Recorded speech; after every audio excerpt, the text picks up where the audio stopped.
केंद्र की दोषपूर्ण नीतियों के कारण देश में बिगड़ते हालात पर चिंता व्यक्त करते हुए बीआरएस अध्यक्ष और मुख्यमंत्री के चंद्रशेखर राव ने रविवार को पार्टी सांसदों को संसद के आगामी बजट सत्र के दौरान केंद्र सरकार की जन विरोधी नीतियों का पर्दाफाश करने का निर्देश दिया। अडानी समूह पर हिडनबर्ग रिसर्च रिपोर्ट पर विवाद के एक स्पष्ट संदर्भ में उन्होंने कहा है कि केंद्र में भाजपा सरकार द्वारा अपनाए गए तरीके राष्ट्रीय अखंडता और विकास के लिए खतरा पैदा कर रहे हैं। चंद्रशेखर राव ने कहा, हम इसे और अधिक अनुमति नहीं दे सकते हैं। यह इंगित करते हुए कि केंद्र इन कंपनियों द्वारा लिए गए लाखों करोड़ रुपए के ऋण को पहले ही भट्टे खाते में डालने के बाद लोगों की गाढ़ी कमाई को अपनी मित्रवत कॉरपोरेट कंपनियों को सौंप रहा है। एलआईसी जैसे प्रतिष्ठित संगठनों को निवेश करना या भाजपा की मित्र कॉरपोरेट कंपनियों को ऋण जारी करने के लिए मजबूर किया जा रहा है। रविवार को प्रगति भवन में बीआरएस संसदीय दल की 4 घंटे तक चली मैराथन बैठक की अध्यक्षता करते हुए मुख्यमंत्री ने कहा है कि इन कंपनियों के शेयरों की कीमतों में अचानक गिरावट से रोजाना लाखों करोड़ों रुपए का नुकसान हो रहा है, जिससे यह बात सामने आई है। सच तो यह है कि उनका मुनाफा ही सारा धन नहीं होता। उन्होंने कहा, इस तरह के वित्तीय हेरफेर में योगदान करने के लिए केंद्र देश के धन का निजीकरण कर रहा है और देश को अपूरणीय क्षति पहुंचा रहा है। उन्होंने कहा, बीआरएस सांसदों को केंद्र सरकार की दोषपूर्ण आर्थिक नीतियों के खिलाफ दोनों सदनों में अपनी आवाज उठाने के लिए कहा। उन्होंने दोहराया है कि भाजपा घाटे का सामाजिकरण कर रही है और मुनाफे का निजीकरण कर रही है, जिस पर संसद में सवाल उठाया जाना चाहिए। केंद्र की अक्षमता को देश के ध्यान में लाकर तेलंगाना के लोगों के साथ साथ देश के लोगों के सामने आने वाले मुद्दों पर अपनी आवाज उठाने की जरूरत पर जोर देते हुए मुख्यमंत्री ने सांसदों को निर्देश दिया कि वे सभी संभव लोकतांत्रिक साधनों का उपयोग करके इसे रोकने के लिए प्रयास करें। केंद्र के अलोकतांत्रिक फैसले राष्ट्रीय मुद्दों पर भाजपा का सामना करने के लिए दोनों सदनों में अन्य समान विचारधारा वाले विपक्षी दलों से समर्थन इकट्ठा करने के लिए कहते हुए उन्होंने पार्टी के सांसदों को निर्देश दिया है कि वे तेलंगाना जैसे प्रगतिशील राज्य को वित्तीय सहित कई समस्याएं पैदा करने के कारणों के बारे में केंद्र से सवाल करें। इसके विकास को अवरुद्ध कर रहा है। यह याद दिलाते हुए कि पेट्रोल, डीजल, रसोई गैस और अन्य आवश्यक वस्तुओं की कीमतों में असामान्य रूप से वृद्धि हुई है। उन्होंने कहा है कि केंद्र देश भर के गरीबों के प्रति असंवेदनशील होने के अलावा उन पर नए करों और मुद्रास्फीति का बोझ डाल रहा है। उन्होंने कहा है कि देश भर में आम लोगों की पीड़ा और कठिनाइयों को दोनों सदनों में सामने लाया जाना चाहिए। चंद्रशेखर राव ने यह भी कहा है कि बेरोजगारी में असामान्य वृद्धि के बावजूद केंद्र देश के युवाओं की उपेक्षा कर रहा है और उन्हें नौकरी की सुरक्षा प्रदान करने में विफल रहा है। इससे सार्वजनिक क्षेत्र की इकाइयों और सरकारी संस्थानों के निजीकरण से सरकार को भी भारी नुकसान हो रहा था। वह चाहते थे कि बीआरएस सांसद इस मुद्दे को संसद में उठाएं और आंध्र प्रदेश पुनर्गठन अधिनियम से संबंधित अपने अधूरे वादों पर केंद्र से भी सवाल करें। राज्यपाल प्रणाली के दुरुपयोग पर निशाना साधा। राज्य सरकार और राज्यपाल के बीच चल रहे गतिरोध पर अपनी पहली प्रतिक्रिया में मुख्यमंत्री के चंद्रशेखर राव ने बीआरएस सांसदों से बजट सत्र के दौरान संघीय भावना को कम करने और कई राज्यों में एक बड़े संकट को ट्रिगर करने वाले फैसलों पर भाजपा सरकार से सवाल करने के लिए कहा। यह इंगित करते हुए कि केंद्र अलोकतांत्रिक तरीके से राज्य को कमजोर करने के लिए राज्यपाल के कार्यकाल का दुरुपयोग कर रहा है। चंद्रशेखर राव यह भी चाहते थे कि सांसद इस बात को उजागर करे कि कैसे केंद्र सरकार राज्य सरकारों के कामकाज को प्रभावित करने और उनकी प्रगति में बाधा उत्पन्न करने की कोशिश कर रही है। अपने संवैधानिक कर्तव्यों का पालन करके केंद्र और राज्यों के बीच पुल होने के बजाय राज्यों के खिलाफ राजनीतिक रूप से प्रेरित कार्यों के लिए राज्यपालों का उपयोग किया जा रहा है। राज्यपाल कैबिनेट, विधानसभा और परिषद सहित राज्य के सर्वोच्च निकायों द्वारा लिए गए निर्णयों का सम्मान नहीं कर रहे हैं और उन्हें लंबित रख रहे हैं। उन्होंने कहा, देश भर के 2000 से अधिक पल्मोनोलॉजी डॉक्टर, 40 अंतर्राष्ट्रीय और 120 राष्ट्रीय फैकल्टी ने रविवार को यशोदा हॉस्पिटल्स द्वारा आयोजित 2 दिवसीय अंतर्राष्ट्रीय इंटरवेंशनल पल्मोनोलॉजी सम्मेलन और लाइव वर्कशॉप ब्रॉकस 2023 के तीसरे संस्करण में भाग लिया। वैश्विक सम्मेलन जिसका उद्घाटन राज्य के स्वास्थ्य मंत्री टी हरीश राव ने किया था, उन्नत चिकित्सा पद्धतियों और विशिष्ट रोगों के निदान और उपचार के उद्देश्य से प्रशिक्षण कार्यक्रमों के साथ साथ वरिष्ठ पारंपरिक पल्मोनोलॉजिस्ट के लिए प्रशिक्षण कार्यक्रमों पर चर्चा करेंगे। इस अवसर पर यशोदा ग्रुप हॉस्पिटल्स के प्रबंध निदेशक डॉक्टर जी.एस. राव ने कहा है कि अस्पताल के विशेषज्ञों ने क्रोनिक प्लेग, अस्थमा से लेकर वर्तमान कोरोना वायरस तक कई फेफड़ों की बीमारियों के इलाज के लिए ब्रोंकोनियल थर्मोप्लास्टी और इंटरवेंशनल ब्रोंकोस्कोपिंग थर्मल वेपर एबोस्ल्यूशन (VVA) के लिए अभिनव चिकित्सकों के परिचय को नियोजित किया। इस अवसर पर बोलते हुए यशोदा अस्पताल के निदेशक डॉक्टर पवन गोरुकांति ने चिकित्सकों, विशेषकर पल्मोनोलॉजिस्ट के प्रयासों की प्रशंसा की, जिन्होंने कोविड रोगियों के इलाज के लिए अपनी जान जोखिम में डाली। पवन, जो खुद एक पल्मोनोलॉजिस्ट है, ने यशोदा अस्पतालों में लागू की जा रही नई प्रशिक्षण विधियों पर प्रकाश डाला और बताया है कि फेफड़ों का कैंसर प्रारंभिक अवस्था में पता लगाने के लिए अत्याधुनिक चिकित्सा सुविधाएं जैसे artificial intelligence software, navigation, bronchoscopy और रेडियल EBUS का उपलब्ध कराया जा रहा है। ग्रेटर हैदराबाद नगर निगम GHMC ने काम्बी क्रशर का उपयोग करके संरचना के स्लैब और खंभों को गिराने के साथ मिनिस्टर्स रोड पर आग से प्रभावित वाणिज्यिक परिसर को गिराने का काम रविवार को चौथे दिन भी जारी रखा। नियंत्रित विध्वंस विधि के एक भाग के रूप में L आकार की इमारत के सामने के हिस्से को नीचे खींच लिया गया और संरचना के घटकों को छोटे टुकड़ों में तोड़ दिया गया। कॉम्बी क्रशर ने 5वीं मंजिल के संरचनात्मक घटकों को कुचलना शुरू कर दिया है और धीरे धीरे निचली मंजिलों पर आ गया। विध्वंस इस तरह से किया गया था कि कुचले हुए ढांचे के हिस्से और लोहे की छड़ें बगल की इमारतों और मुख्य सड़क पर ना गिरे। मलबा विध्वंस स्थल के सुरक्षित क्षेत्र के भीतर गया। विध्वंस प्रक्रिया में 50 से अधिक सदस्य शामिल थे, जिनमें विशेषज्ञ शामिल थे, जिन्हें अन्य संरचनाओं आदि को नुकसान पहुंचाने जैसी आपात स्थिति में सेवा में लगाया जाएगा। GHMC के एक अधिकारी ने कहा, जब विध्वंस चल रहा था, मलबे को एक साथ हाई इलेक्ट्रॉनिक उत्खनन द्वारा साफ किया गया था। इस बीच पशुपालन मंत्री टी श्रीनिवास यादव ने विध्वंस स्थल का निरीक्षण किया और कहा कि लोगों की सुरक्षा और इसके आसपास स्थित अन्य संरचनाओं को ध्यान में रखते हुए सावधानी पूर्वक तरीके से इमारत को गिराया जा रहा है। वाणिज्यिक परिसर 19 जनवरी को भीषण आग की चपेट में आ गया था। तेलंगाना बीजेपी के प्रदेश अध्यक्ष बंडी संजय ने सनसनीखेज टिप्पणी की। बंडी ने साफ किया है कि बीजेपी में कोई कवर नहीं है। उन्होंने कहा है कि भाजपा सिद्धांत वाली पार्टी है। उन्होंने कहा है कि इटेला राजेंद्र यह नहीं कहना चाहते थे कि गुप्तचर थे। न बंडी संजय ने मंत्री KTR के चैलेंज का जवाब दिया। उन्होंने कहा है कि वे प्री इलेक्शन के लिए तैयार हैं। उन्होंने कहा है कि जब भी चुनाव आएंगे वे तैयार हैं। उन्होंने उन्हें तेलंगाना के विकास पर चर्चा के लिए तैयार रहने की चुनौती दी। हाल ही में बीजेपी नेता इटेला राजेंद्र ने कहा है कि KCR के आदमी सभी पार्टियों में है। यह पता चला है कि सभी पार्टियों के पास अपने एजेंडे को लागू करने वाले लोग हैं। कहते हैं कि खुद लीक देते हैं, खुद पत्थर मारते हैं और आगे नहीं बढ़ते। उन्होंने KCR को संबोधित करते हुए कहा है कि वह महान बनने की कोशिश नहीं करेंगे। उन्होंने कहा है कि देश में KCR की एक ऐसे शख्स है जो अनिवार्यता पैदा कर दूसरी पार्टियों पर राज कर रहे हैं। बंडी संजय के सनसनीखेज आरोप इटेला की टिप्पणियों को लेकर भाजपा में बड़ी बहस चल रही है। बीजेपी में असली कोवट कौन है? KCR के आदमी कौन है? पार्टी में कुछ अंदरूनी चर्चा चल रही है कि इनके नामों पर भी चर्चा होनी चाहिए। कुछ नेता पूछताछ भी कर रहे हैं। कौन किस मीटिंग में बैठा? क्या हुआ? वह कौन से तत्व है? क्या वाकई कोई पर्दा है?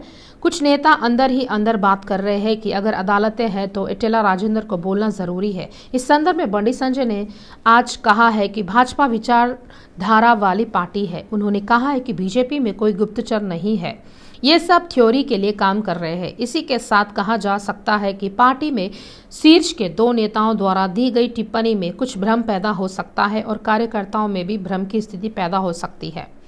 बीजेपी विधायक इटेला ने कहा है कि सीएम केसीआर का सामना करने के लिए बीजेपी में कई दिग्गज नेता है। इटेला ने सनसनीखेज टिप्पणी करते हुए कहा है कि उनका लक्ष्य केसीआर को बाहर करना है। इटेला ने कहा है कि उनकी पार्टी में समय समय पर अध्यक्ष बदलते रहते हैं। केसीआर की तरह कोई भी आजीवन अध्यक्ष नहीं रहेगा। साफ है कि लोगों का मानना है कि बीजेपी बीआरएस का विकल्प है। उन्होंने कहा है कि किसी भी दल की सदस्यता समिति नहीं है। उन्होंने समझाया है कि केसीआर की विफलता तेलंगाना विधानसभा चुनाव के लिए उनका एजेंडा है। इटेला ने भरोसा जताया है कि मोदी फिर से प्रधानमंत्री बनेंगे। उन्होंने रायतु बंधु देकर अन्य सभी योजनाओं को रद्द करने के लिए केसीआर की आलोचना की। विधायक ने सरकार से सवाल किया है कि डबल बेडरूम वाले घर, बेरोजगारी भत्ता और नौकरी कहां गई। तेलंगाना कांग्रेस के नेता राहुल गांधी की भारत जोड़ो यात्रा में शामिल हुए, जो वर्तमान में कमिश्नर में है। 30 जनवरी को श्रीनगर में होने वाले समापन के लिए जहां देश भर के पार्टी नेता और समर्थक अपनी एकजुटता व्यक्त करने के लिए शामिल हुए। टीपीसीसी अध्यक्ष ए रेवंत रेड्डी, कांग्रेस विधायक दल सीएलपी के नेता भट्टी विक्रमार्का, विधायक सीतक्का, टीपीसीसी उपाध्यक्ष चामला किरण रेड्डी उन लोगों में शामिल थे जिन्हें उत्साहपूर्वक कार्यक्रम में भाग लेते देखा गया। वे सभी ऐतिहासिक लाल चौक पर एकत्रित हुए, जहां राहुल गांधी ने कड़ी सुरक्षा के बीच राष्ट्रीय ध्वज फहराया। नेताओं को अन्य प्रतिभागियों के साथ राष्ट्रीय ध्वज को लहराते हुए देखा गया, क्योंकि लोगों ने भारत के नारे लगाए और साथ ही लोगों को एक साथ लाने और विभाजन को दूर करने के उद्देश्य से यात्रा की। यह नेताओं के लिए विभिन्न राज्यों के शीर्ष कांग्रेस नेताओं से मिलने का अवसर भी था। वरिष्ठ नेता रणदीप सुरजेवाला और श्री कार्यक्रम स्थल पर रेवंत रेड्डी एक दूसरे का अभिवादन किया। श्री रेवंत रेड्डी ने कहा है कि यह एक ऐतिहासिक अवसर है, जो वह उस समय का हिस्सा बनकर खुश है जब इतिहास रचा जा रहा था।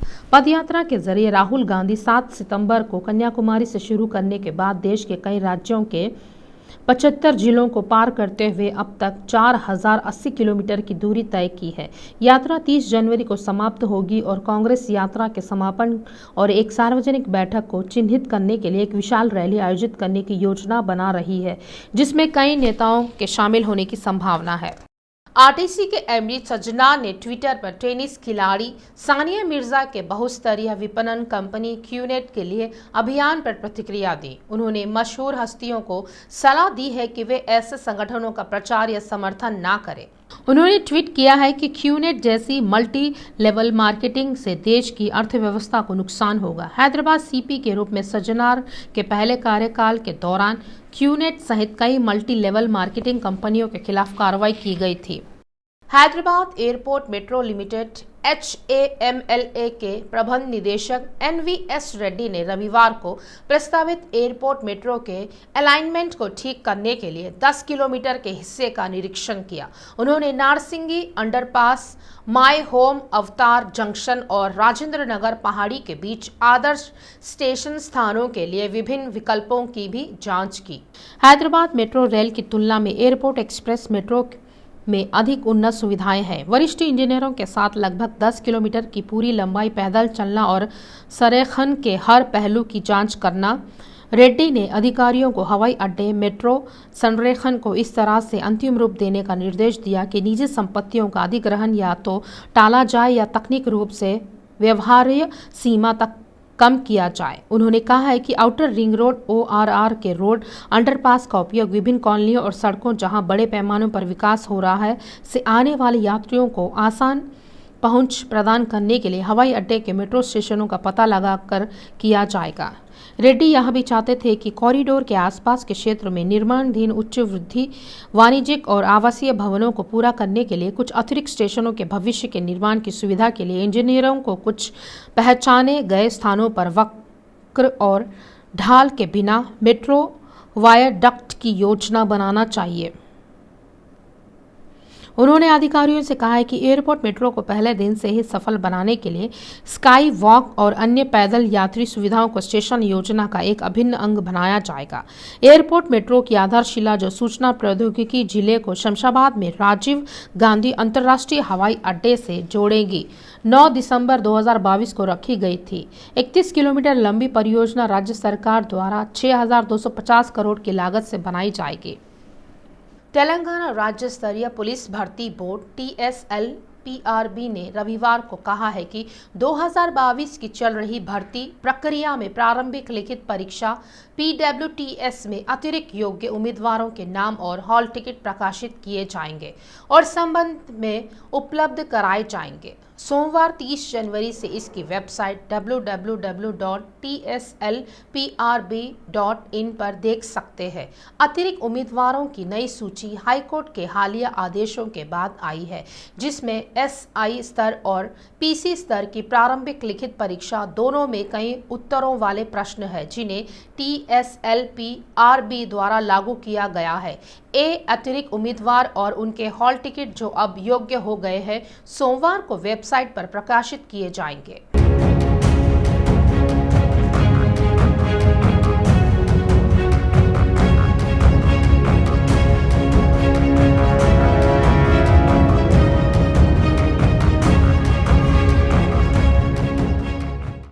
गड्डम गंगाधर यादव फाउंडेशन के अध्यक्ष गड्डम श्रीनिवास यादव ने गोशामहल विधानसभा क्षेत्र के जामबाग प्रमंडल के भगवानदास बाड़ा में दलित बाड़ा बस यात्रा के चौथे चरण की शुरुआत की। उन्होंने घर घर जाकर लोगों की समस्याओं को जाना। उन्होंने यह भी पूछा है कि BRS सरकार द्वारा दी जा रही कल्याणकारी योजनाओं का लाभ पात्र लोगों को मिल रहा है या नहीं। गंगाधर राव ने कहा है कि जो गरीब छात्र अपने फाउंडेशन के माध्यम से पढ़ाई नहीं कर सकते, उन्हें मुफ्त शिक्षा देने के साथ साथ बेरोजगारों के लिए रोजगार के अवसर पैदा करने के लिए भी आगे बढ़ रहे हैं। CM केसीआर ने हाल ही में 40,000 नौकरियों को भरने के लिए एक अधिसूचना जारी की है। इन नौकरियों के लिए प्रशिक्षण प्राप्त करने के लिए वे उम्मीदवारों को अपने फाउंडेशन के माध्यम से मुफ्त कोचिंग प्रदान करेंगे। गड्डम श्रीनिवास यादव ने बताया है कि वे मुख्य रूप से 500 छात्रों को शिक्षा और प्रशिक्षण प्रदान करने के लिए काम करेंगे। जनगामा जिले के DC टांडा के नरमेता मंडल की बालिका श्रुति के जन्मदिन समारोह में भाजपा विधायक शामिल हुए। श्रुति के परिवार के सदस्यों ने उनकी उपस्थिति में श्रुति का जनगामा में जन्मदिन मनाया। जब इटेला के जनगाम आने की सूचना मिली तो श्रुति के परिवार वाले मोटरसाइकिल पर आए और इटेला के काफिले को रोककर पेड़ के नीचे केक काटकर जन्मदिन मनाया। इटेला ने भी सड़क के किनारे एक पेड़ के नीचे केक काटकर छोटी बच्ची श्रुति को उसके जन्मदिन की बधाई दी। कन्या को शॉल उड़ाकर सम्मानित किया। इससे बच्ची की खुशी का ठिकाना नहीं रहा। जवाहर नगर निगम में अविश्वास प्रस्ताव को लेकर सियासत गरमा गई है।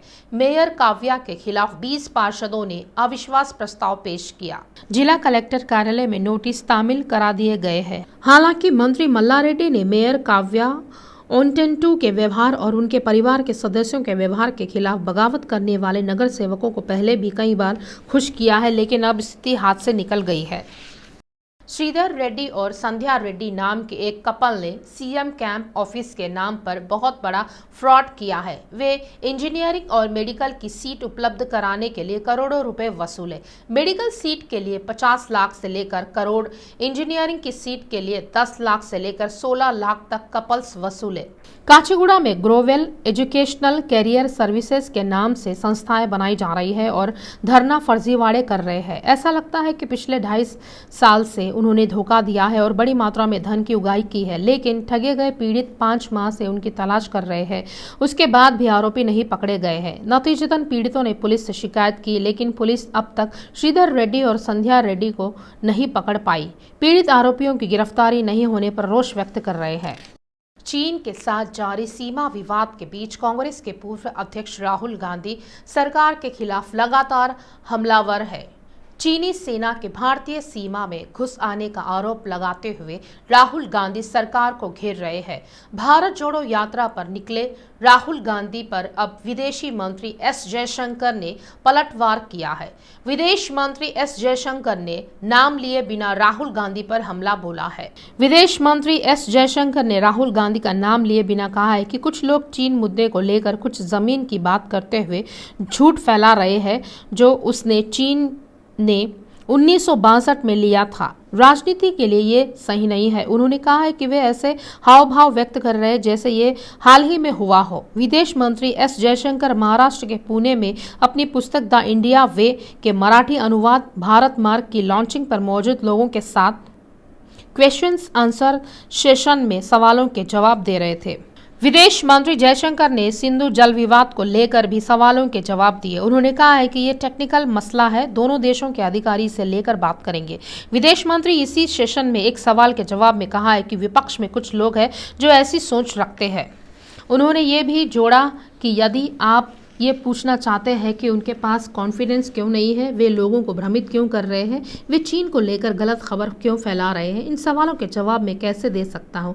जयशंकर ने कहा है कि क्योंकि मुझे पता है कि वे भी राजनीति कर रहे हैं। उन्होंने कहा है कि कई बार वे लगातार इस तरह की खबरें फैलाते हैं जो वे भी नहीं जानते हैं कि सही है या नहीं। बालकृष्ण ने कहा है कि फिल्म अभिनेता तारक रत्न पर इलाज का असर हो रहा है। प्रशंसकों से तारक रत्न के ठीक होने के लिए प्रार्थना करने को कहा गया। बालकृष्ण ने खुलासा किया है कि स्वास्थ्य की स्थिति कल से बेहतर है, उनका इलाज वेंटिलेटर पर किया जा रहा है। बालैया ने स्पष्ट किया है कि डॉक्टर तारक रत्न का इलाज बहुत सावधानी से कर रहे हैं। जूनियर एनटीआर ने कहा है कि तारक रत्न की तबीयत स्थिर है, उम्मीद है कि तारक रत्न जल्द ठीक हो जाएंगे। प्रशंसकों ने तारक रत्न के स्वास्थ्य के लिए प्रार्थना करने के लिए कहा। एनटीआर और कल्याण राम ने कहा है कि तारक रत्न पूरी ताकत से लड़ रहे हैं, उनके पास प्रशंसकों और दादाजी का आशीर्वाद है।